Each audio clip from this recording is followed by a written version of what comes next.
distinguished audience in my favorite city, and a topic that is so dear to me because studying abroad and what you do is really the key in our world. It has always been, actually, people who traveled, Marco Polo, to see that we are not alone, and that our home is often not what we think it is. In fact, we are working on a project in Africa, and I went to the Turkana Basin with Richard Leakey, and I felt, this is not foreign. Not only our DNA comes from there, but we are not foreign anywhere in the world. And despite the news that we hear, despite the horrible images of violence, the fundamentalism sweeping the world, the intolerance, the income inequalities, the world is actually an amazing world in the 21st century. And I myself, just as I was coming to the platform, realized that I've lived in 8 different countries. I have a whole bunch of citizenships, which come in different colored passports. But I think what is important is that to learn something is to be somewhere, to get to know someone, to look in someone's eyes. Despite all the virtual technology we have, it's to be somewhere on the earth and look into another direction. And so I call this breaking ground because I didn't really come to architecture straightforwardly. For many years, I was an architect, but I didn't have any jobs. I didn't have any clients. I sought to enter architecture through my favorite discipline, which is drawing itself. And I remember reading this letter from Michelangelo to his nephew, Antonio. Antonio asked his uncle, "What should I do to become an artist?" And he said, "Draw, Antonio, draw." That's all. The letter is signed Michelangelo. Draw. So I took this as a challenge, and I created works which are perhaps abstract at first view, but they're kind of a path. You have to forge a path, sometimes a very unusual, not by apprenticing yourself to someone who has already done something, but kind of doing it yourself. So these drawings really formed a way for me to meditate on the idea of architecture. And later on, as a result of these drawings, I was able to build a series of machines. They were kind of experiential machines. This one was the medieval machine. I built it, in candlelight, no modern tools. It was just a big wheel that revolved, and I wrote these books, one word in each book. It's a meditation on a single word that revolved with these gears, kind of like the Wheel of Fortune, but also the world coming back through the book. The second machine which I built for myself was, I call the memory machine, which was kind of moved from the medieval times to the Renaissance, the kind of puppetry of thought, Giordano Bruno, Campanella, the figures that come out, all the way to Kafka and so on, a way to kind of increase the technological participation here. And the third machine was, I called the writing machine. It was turned by 49 handles by different people, but anyway, it was exhibited and won a Lion of Venice at Venice Biennale as a way to participate in the design of a city, emblematically. Later on, still I had no clients. Without clients, without social context, you cannot do architecture. So I never thought of inventing, fantasy buildings. I did another series of drawings called Chamber Works, which were related to my love of music. And music and architecture are very similar in many ways, from the performance to the technology to the echoes of the soul. It's kind of the same art. You practice it in similar ways. So I wrote this kind of score, architectural score. It wasn't a plan for a building, but it was more like, really, Renaissance architects had their own methods of inventing clients. And so that was mine, creating a kind of score. And later on, I got some clients. I got an opera to hire me to do Tristan and Isolde, the sets for Wagner's kind of masterpiece. And later on, I implemented that machine on a very big scale because the machine had 4 sides. Each of these cubes had a saint, had an emblem of a city, had a secret history, and had a kind of reflection of the sky. And I was able to not only design the scenography and the costumes, but also direct an opera here for the Deutsche Oper, St. Francis of Assisi, which is an amazing opera of Messiaen, by the way, inspired by Wagner's opera too. So yeah, you can continue exploration. Then I was able to work on an opera which was one of my favorite composers, Luigi Nono, Intolleranza, fantastic opera where I sunk the figures into this field.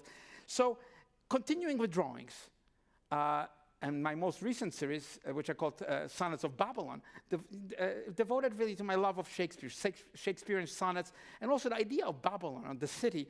So yeah, I developed these drawings more recently, and then I was able to build recently a very large-scale sculpture in Como, Lago di Como, on the Lake of Como, in this beautiful setting. A sculpture which is actually dedicated to Alessandro Volta, who comes from Como, and it's called Life Electric. It's sort of this emblem of the charge, electrical charge of the world here in this beautiful landscape. And then a new sculpture, public space, also in northern Italy, created with new materials, a new sense of life moving on. And then again in Milano, in one of the oldest buildings in Milano, Filarete, the great Renaissance architect, the hospital, the original hospital, which is now the university building, I was able to create an installation called Future Flowers. Yeah, I thought, what will flowers look like in the future? Future flowers, and I love red. And I was hired by a company to produce a special red. So yes, so again, public works, and more recently, just at the Expo in Milan, I created a pavilion for a largest Chinese company, which also utilized new technology, tiles that are able to take carbon dioxide and change it to oxygen. So it's like a new material, new sense of form, a kind of special type of new space, maybe a dragon in a Chinese sense, and so on. But let me now take you to the first project in my practice, my first building, which is here in Berlin. I called it Voices, because it's not a project I studied in a library or in the archives of history. As you heard, I was born in Poland. My parents were Holocaust survivors. I grew up under the communist dictatorship. I understood what the Holocaust was. And I understood it because I had no uncles, no aunts, no grandparents. There was nobody left. When I came to Berlin, I competed in this competition. It was not yet in Berlin, I was elsewhere. And I thought about the star that shines in its own way, the voices that are inaudible to us, and yet they are there. They're whispered to us if you listen to them. And the topography of the city, you see that white line, that's the wall. I entered the competition in 1989, before the wall came down. When the wall came down, soon after, the project was under great scrutiny. In fact, this project went through 5 different governments, 5 different ideas of what to do, not to mention the fact that in 1990, immediately after the unification of Germany, the project was actually scrapped by the unanimous vote of the Senate of Berlin. So I have to say, I don't speak on my own behalf. My wife and partner, Nina, really, I would never be able to do the architecture or build the buildings I do without her genius and intuition and a sense of politics that runs their blood. So this is the Jewish Museum in Berlin. It's really 3 buildings here. You see the Altbau, the Baroque building. This is by architect Gerlach, the same architect who designed, the square of where the Brandenburger Tor stands, the circle, the shapes that shaped the city of Berlin. He created the courthouse, Baroque building. The building is separated. There is no apparent bridge. And I have to tell you this story. It's a little anecdote. When I won the competition, there was a new senator of building who came to power. And senators of building are notorious for canceling all other projects of the previous senators. So, of course, the American Library by Stephen Hall was canceled, all sorts of bunch of projects. And then he called, said, Mr. Libeskind, you have to come to my office. And Nina told me he's coming to tell you to scrap the building. I said, I just won the competition. Doesn't matter. I came to the Senate headquarters. Many people were there, the bureaucrats of the Senate of Building, large, important Senate. And the senator came late at night. Everybody was waiting, shaking. I had no idea what to expect.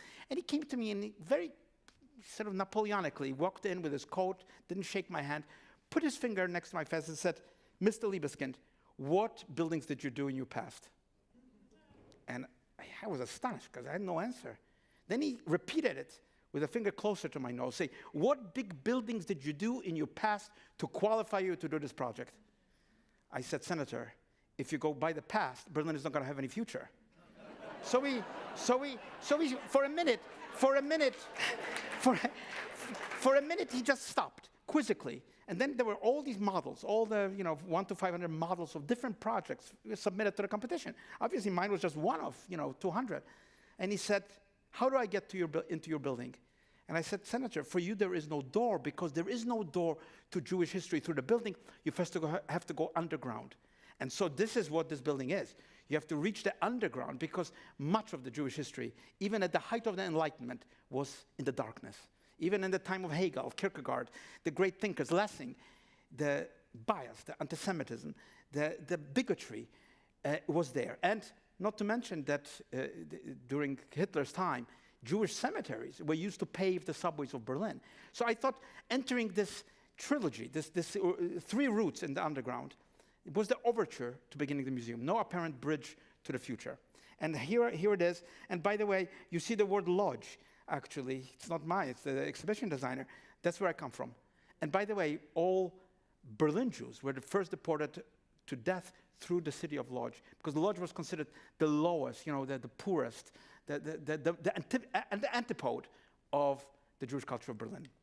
And then you reach, the second row reaches a kind of a dead end. It's a true dead end. I call it the Holocaust Tower, Holocaust Void. And I have to tell you this little anecdote. I worked on this tower for all the years without any light. I said, there is no light. In the dead end, there is no light. There's no light possible. And then I stumbled across a story by a survivor who lived in Brooklyn, telling the story in the 70s. He said, I was taken to the Stutthof concentration camp, and I was locked in the cattle cars. And I saw a line of light.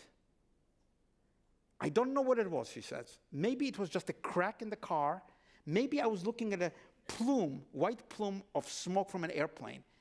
But all I know is I held to that line of light, and I believe I survived because of it. And that's when I put this very, very short streak of light that doesn't really enter the space, but it reflects against the wall itself.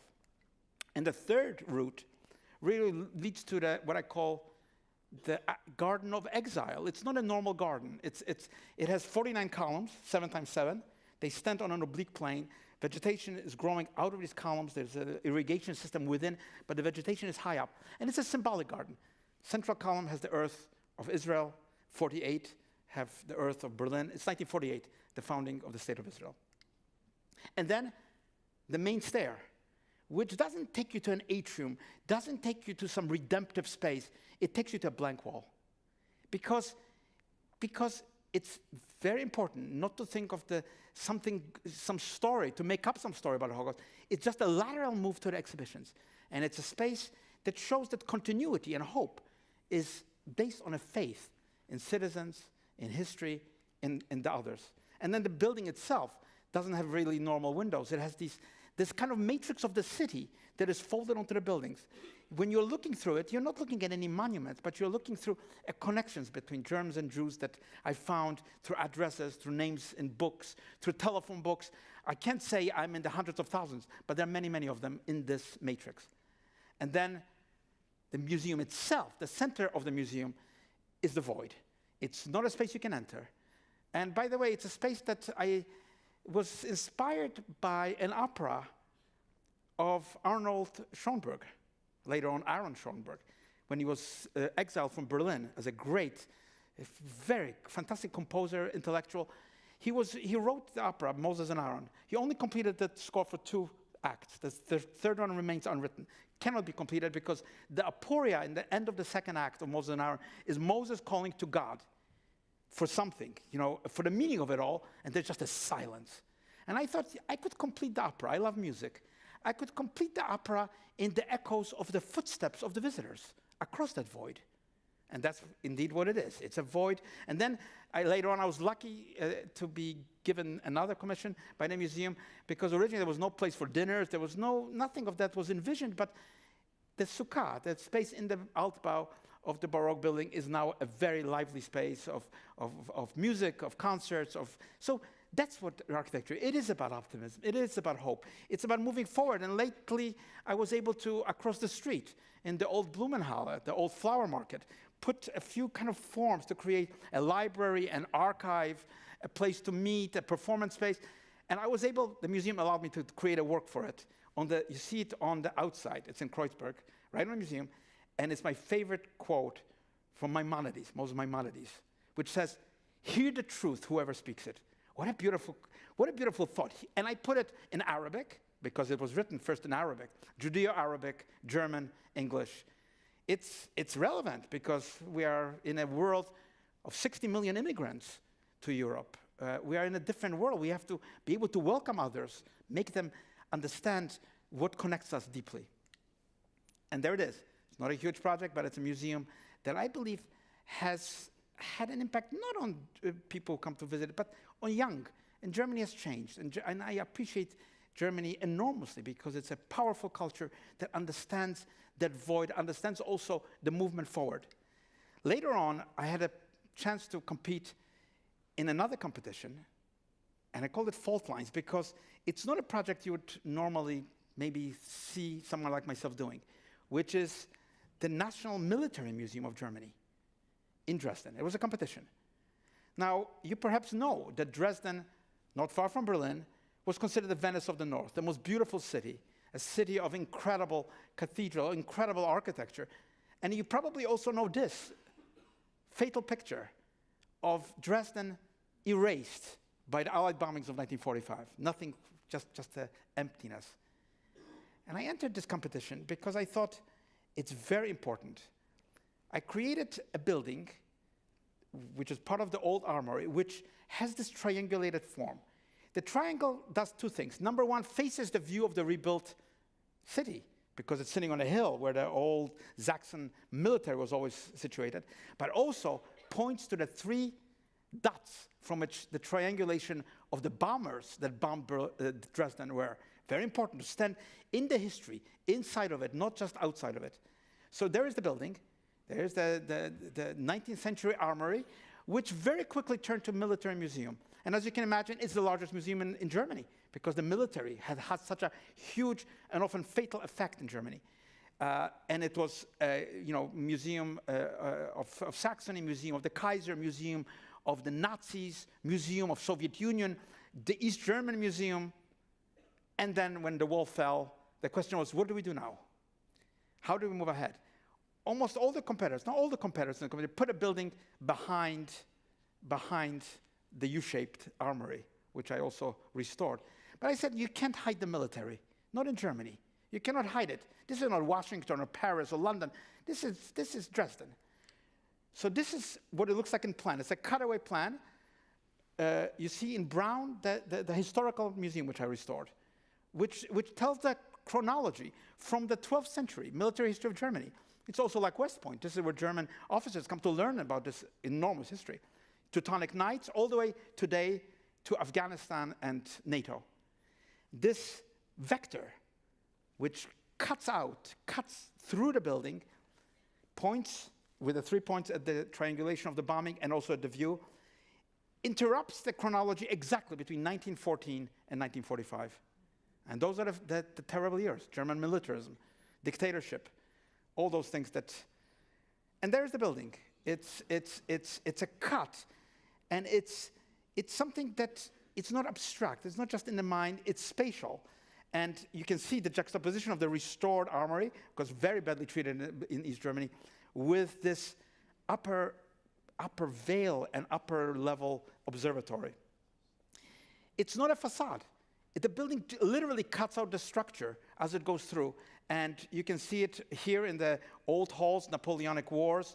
You can see here the columnar structure, completely cut out with a totally new building, which is spatially different in terms of light, proportions, feeling. And it's the new part that sort of is in dialogue with the history. And you ascend and you see many fantastic exhibits. For example, animals in war. I mean, we know the elephants of Hannibal, the lions of Judah, but do we think of anthrax, biological warfare, all the things in which humanity has embraced or has exploited the natural world for the purposes of violence? Toys. You're looking into the old staircase of the museum from the 19th century. You're looking at a collection of toys that also teach kids things about violence. And you have emblematic weapons. You've got the V2 rocket. You've got that helicopter that is, again, named after the natural world in France. But It's all precarious, and there's really very little in it except questions. The questions are being asked. The questions are, why do people follow fanatical leaders? Why do people follow orders? Why do people engage in violence? There's no answers. No one gives answers here. It's an experience. And also things that come down from the sky, things that kill. And when you get upstairs to the uppermost level, you see here the fragments of cities bombed from Dresden. Libeskind in Poland, Rotterdam in Holland, Coventry in England. The cities that are bombed. And then you ascend through this plane and you go outside, and you're literally outside, suspended in front of the building on an oblique plane. You see on left side the incredible Frauenkirche, the rebuilt, fantastic Baroque city, but you feel you're suspended in space, and you're in front of the building. You're an exhibition in front of the building. You're floating. I think that's really part of the message that cannot be given in words, cannot be given in text, cannot be given in virtual reality. It's the message of architecture.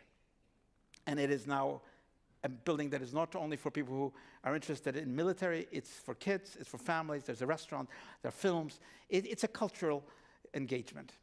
Something very different now, in a different part of the world. I was lucky to live in Toronto, and my wife is from there, and I lived in Canada many times.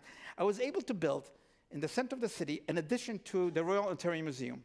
Now, the Royal Ontario Museum is the largest museum of Canada. It's like like a Metropolitan and Natural History Museum together in one building. And they needed to reorient the building. The building was not working functionally any longer because the new street was no longer the street you looked up, University Avenue, but it was Bloor Street. So they wanted a completely different sense of the future. I created a building, again, very, very complex building, which is crystalline in form. By the way, I was inspired by the crystals I saw in their collections. I love crystals, really. And Frank Lloyd Wright was the one who said, anything which is not a crystal in architecture is not a good building. Everything is a crystal. I mean, he didn't like blobs, neither do I. So here it is. Here is the building, which is like a great exhibition space itself. It invites you to come to the building. It occupies many galleries on top and through. I also renovated the old buildings, which are built in the end of 19th century. And there are big vitrines here that show some of the great collections of the museum. You can see them at night. The great dinosaurs that are fantastic to look at. And of course, the museum has got shops. It's really a cultural institution. It's for events. It's not only for viewing of art or for nature. It's like all museums today, something that is creating a new light for the city, a new sense of what the city is. And it's no longer Toronto the good, Toronto the boring. It's a city of diversity. It's a city of immigrants. It's a city of fantastic activity. And they just elected a great new government. So here it is, the dinosaurs. And by the way, I connect through the old halls to the historical buildings and create new spaces for the public, projection spaces, fashion shows. The film festival takes place there. There are all sorts of other spaces. You cross through the building